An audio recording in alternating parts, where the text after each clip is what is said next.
김민석 국무총리 후보자에 대한 인사청문회를 오는 24일, 25일 양일간 열기로 합의를 했습니다. 법정 기한 내에 인사청문회를 마칠 수 있도록 여야 간 협상이 이루어져서 참 다행이라고 생각을 합니다. 국무총리 인청특위는 오늘 전체 회의를 열어서 인사청문 실시 계획서 등을 의결할 예정입니다. 증인, 참고인 명단 논의는 조금 더 진행해야 되는 것으로 알고 있는데 조속히 협상을 마무리하고 차질 없이 의결할 수 있도록 여야 모두 노력해 주실 것을 당부드립니다. 지금까지 제가 공개적인 자리에서는 김민석 국무총리 후보자의 신상에 대한 발언을 좀 삼가해 왔습니다. 하지만 야당의 공세가 거세다 못해서 이 도를 넘는 부분이 있어서 오늘은 꼭 한 말씀 드려야 되겠습니다. 어제 국민의힘 소속 인청특위 위원들이 기자회견을 열어서 김민석 후보자에 대해 소위 10대 결격 사유를 제기했습니다. 이들 위원들은 공직 후보자 인증 본연의 업무에만 집중하고자 노력하고 있다라고 발언을 했는데요. 결격 사유가 있는지 그 흠결이 얼마나 큰지를 검증하는 일 자체는 이 특위 위원들에게 맡겨진 책무이니 크게 비판하지는 않겠습니다. 그런데 과연 지금 국민의힘 인청특위 위원들의 행태가 인사 검증이 맞는 것입니까? 후보자의 재산을 비롯한 각종 의혹을 확인하겠다면서 국민의힘 측이 신청한 명단이 언론 보도를 통해서 어느 정도 공개가 된 바가 있는데요. 특히 각종 자금의 출처를 확인하기 위해서 김 후보자의 배우자까지 증인으로 부를 계획이라는 보도를 보았을 땐 경악을 금치 못했습니다.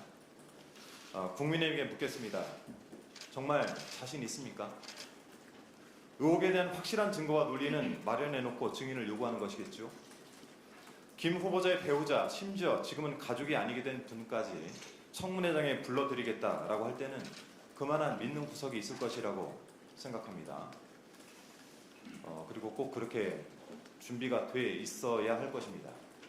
김 후보자와 그 가족이 망신을 사느냐 아니면 국민의힘이 되려 망신을 사느냐 잘 판단해 보시기 바랍니다. 후자인 경우에는 뒷수습 감당하셔야 됩니다. 그리고 인청특위 위원인 주진우 의원에 대해서 특별히 한 말씀 더 드리겠습니다. SNS에 김민석 후보자를 저격하는 메시지를 내면서 이렇게 적었더군요.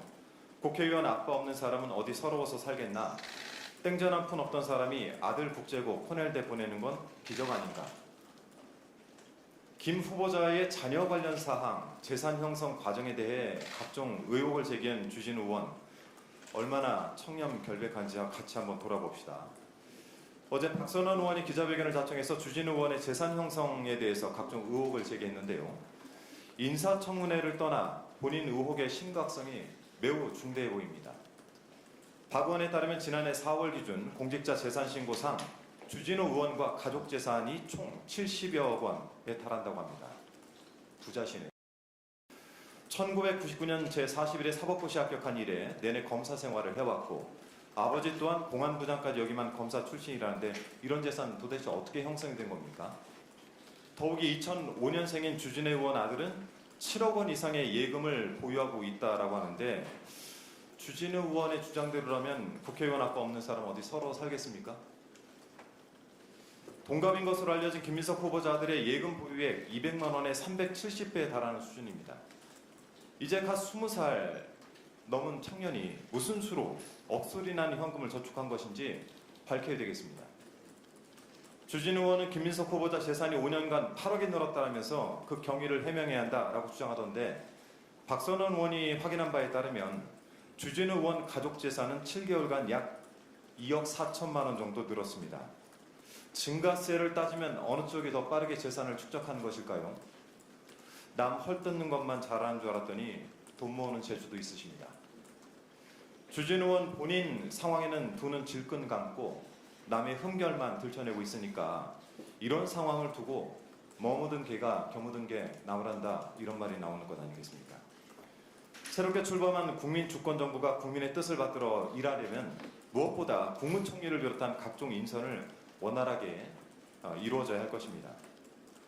이 납득하기 어려운 사유를 들어서 인사청문회를 지연시키거나 직무수행과는 상관없는 일들을 들춰내서 후보자와 그 가족에게 깊은 상처를 입히거나 말도 안 되는 의혹들을 거론하면서 국정을 발목 잡는 일은 없길 바랍니다. 부디 이성들을 되찾길 바랍니다. 이상입니다.